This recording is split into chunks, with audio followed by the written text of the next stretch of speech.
Alright, today's video is going to be a little bit different than normal. I'm going to talk about Game of Thrones. So if you haven't seen the last episode or season at all, I would hop off because there's going to be a lot of spoilers. And if you haven't seen Adventures in Game, yeah, I might mention something about that too. So, alright, first off, I want to say that I actually enjoyed the last season and the last episode. It wasn't great, but in general, I enjoyed it. Keywords in general. Alright, so finally we get to see who wins the Game of Thrones and is supposed to sit on the Iron Throne. You know, and the winner is the Three-Eyed Raven, Bran the Broken. Come on, that is honestly, that's a horrible nickname. I would hate to to have people call me Hail Bran the Broken, and just to remind you how crippled you are. So I know they could have come up with a better name like Bran the Seer, Bran the manipulator, the mastermind, because that's basically what he is.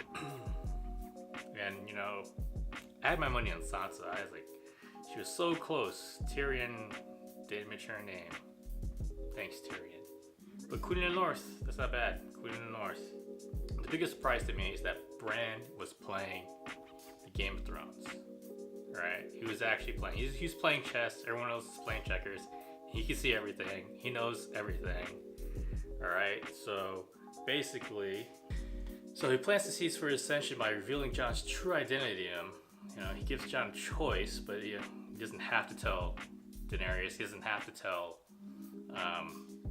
Sansa or Arya, but Jon does it anyway. So that, you know, even when they met up in the werewood, you know, Jon's trying to get it off his chest and like, I have something to tell you. And Bran's like, it's your choice. So like he knew, you know. Maybe things would have went differently if Jon made a different decision. But Jon Snow always makes bad decisions. You know, he knows nothing. Alright? So here's another thing. Like, Bran doesn't mention anything about Cersei and the ballistas. You know, boom, down one dragon. You know, that helps him out later on the end. You know, Sansa ends up revealing Jon's identity to Tyrion. Tyrion does it to Varys, and then it just cascades from there. And that's, you know, that sets up Bran to sit on the Iron Throne.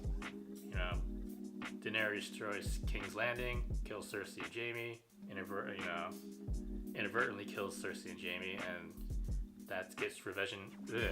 That gets revenge for Bran as well. So that's you know, see, Bran's a freaking he's a mastermind. Like, he's like, oh, I'm gonna knock off, I'm gonna whack all my enemies in a series of events, you know. So after Tyrion kills off Varys, you know, he convinces Jon to take one for the team and kill Daenerys. Like, yeah, thanks, Jon. Then Tyrion gets played. He picks Bran to be the new king, and Bran picks Tyrion to be his hand, and he'll put him to work. You know, he's like, all right, I'm not done with you yet. You gotta fix all this shit. I'm gonna sit in my chair and like stare into the sky. Then Jon Snow winds up back at the Night's Watch, and I like that scene where he's saying goodbye to like Sansa, Arya, and then Bran. And Bran says this line to him that he was exactly where he was supposed to be. Like, oh, you know, you knew. You set this all up. Alright, so that's it for the story.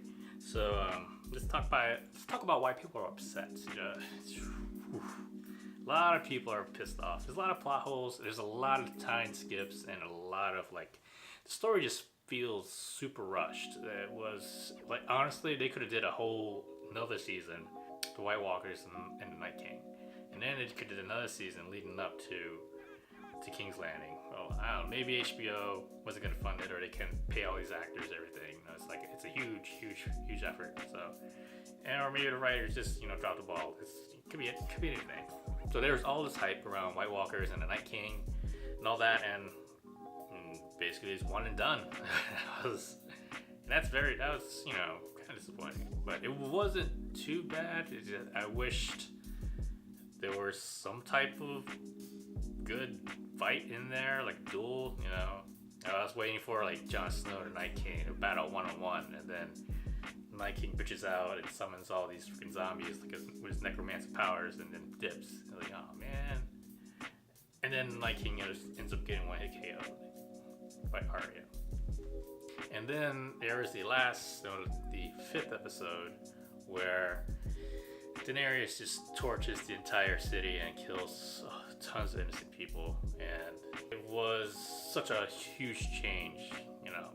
She's lynched people and like, you know, she's a killer. She's killed a lot of evil men, but yeah, that was one of the things that people couldn't accept. Like, you could have like drawn that out. You need some level of corruption. Even like the dark side doesn't happen like that. Boom, you don't have Anakin Skywalker killing kids after a few minutes. You know, you have to build it up. And you can see the changes in Grey Worm when Missandei dies, like how he changes that, and how war and all the fighting affects him. That was believable. Daenerys, not so much. Maybe if Jorah was still alive, she probably would have reacted differently. I think the main reason that a lot of people are upset is that for a lot of people, this is the end of Game of Thrones for them. You know, they only watch the TV show. They haven't read any of the books. So that's to them. They're so emotionally invested into how the show ends that, you know, they want more. They want something better, and the writers, you know, they've been winging it for the last like 2 or 3 seasons. So you know they're gonna wrap it up, and it's like this is one of the things that I kind of expected. It was gonna be as good. I've read all the books, and maybe that's why you know. But it's like with any adaptation of a book, it's never as good. The books are always better. That's basically how it always goes. You know, it's no surprise. The books are better. Read the books. To me, this is like an alternate universe. It's not the universe of the books. It's the one of the show. You know. So go get the time stones. Go get the Infinity Stones. Get some Pym particles. You know. Go back and read the books. Gather the books. You know, the books. Daenerys still has her 3 dragons. She hasn't even crossed the ocean yet. And the real sad fact is that most of the fans wouldn't even try to read the books. Oh, they're too long. You know, I haven't read a book since high school. Blah blah blah. So maybe if you read something longer than a meme, you would be able to read a book. You know, it's not that hard. That's it. So that's my take on Game of Thrones. Let me know in the comments down below what you think. And oh yeah, if you're new here, please consider subscribing. And I'll see you guys in the next one. Peace.